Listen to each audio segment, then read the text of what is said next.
Imagine this. You're a professional footballer, the World Cup, billions of people watching. You've just had a word with an opponent, and before you know it, the referee reaches into his pocket and pulls out a red card.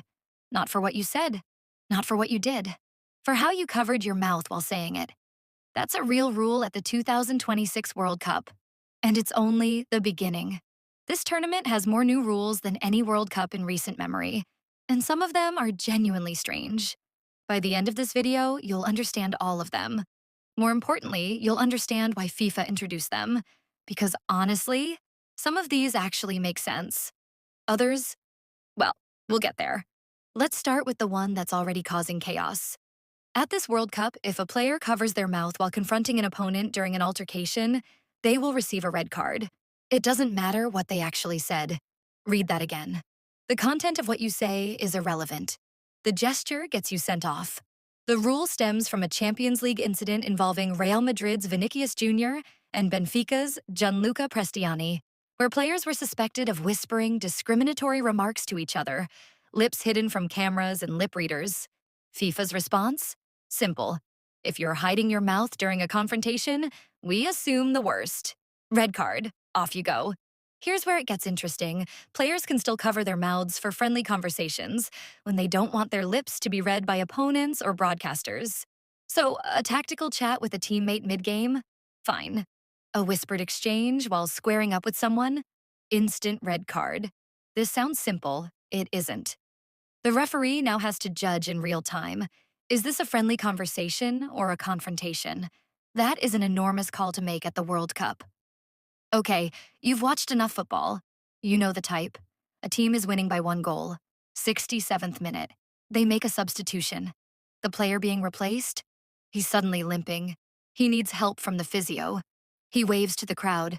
Both ends. He needs a moment. He ties his boot. He waves again. It's theater. Everyone knows it. FIFA knows it. They've done something about it. From this World Cup onwards, a substituted player has just 10 seconds to leave the field. If they don't make it in time, their replacement has to wait a full extra minute before they can come on, forcing that team to play with 10 men. 10 seconds. That's it. Find the nearest exit, jog off, done. In theory, this kills time wasting on substitutions entirely. In practice, someone is absolutely going to test this rule in a semi-final. And when it happens, it will be the most dramatic minute of football you've ever watched. If a referee believes a player is deliberately stalling on a throw-in or goal kick, they'll raise their hand and begin a 5-second countdown. If the ball isn't in play before time's up, possession flips. Throw-in goes to the opponent. Goal kick becomes a corner. A corner. For taking too long on a goal kick. Let that sink in. Any outfield player who receives treatment from medical staff on the pitch must leave the field for 1 full minute. The idea is clear. You can't fake an injury to kill the clock if the consequence is playing a man down. Simple deterrent. But here's the problem. What about actual injuries? A player takes a knock to the head in the 89th minute. They need 30 seconds of treatment. Now their team is down to 10 men for another 30 seconds. In a World Cup knockout game, in theory, it stops cheats. In practice, it might occasionally punish the genuinely hurt. That's the uncomfortable trade-off FIFA has decided to accept. Corner kicks that were incorrectly awarded are now reviewable by VAR. VAR can also now intervene when a second yellow card is given in clear error, and when a player is incorrectly identified for a booking. That last one is bigger than it sounds. Mistaken identity happens more often than you'd think. A player gets booked for a foul. Turns out it was his teammate. Under the old system, tough luck. Under the new one, VAR steps in and corrects it. There is, however, one bizarre gap in the system. While corners incorrectly awarded are now reviewable, goal kicks incorrectly denied to the attacking team are not subject to VAR review. One direction is reviewable, the other isn't. Don't look for logic. There isn't any. Yellow card accumulations will reset after the group stage, and again after the quarterfinals. In previous tournaments, collect 2 yellows and you miss the next game. Full stop. This year, if you get a yellow in the group stage and another in the round of 16, you start clean at the quarterfinals. No suspension carried forward. This was introduced because FIFA expanded the tournament to 48 teams. There are now more games. The old system would have punished star players unfairly across a much longer competition. For the first time at a World Cup, mandatory cooling breaks will be introduced during matches. The reason is simple.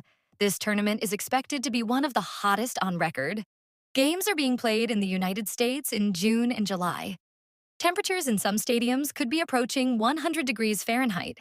Players coming from Europe aren't built for that heat. And inside a stadium, it gets worse. So, midway through each half, referees will stop play for a short break. Players hydrate.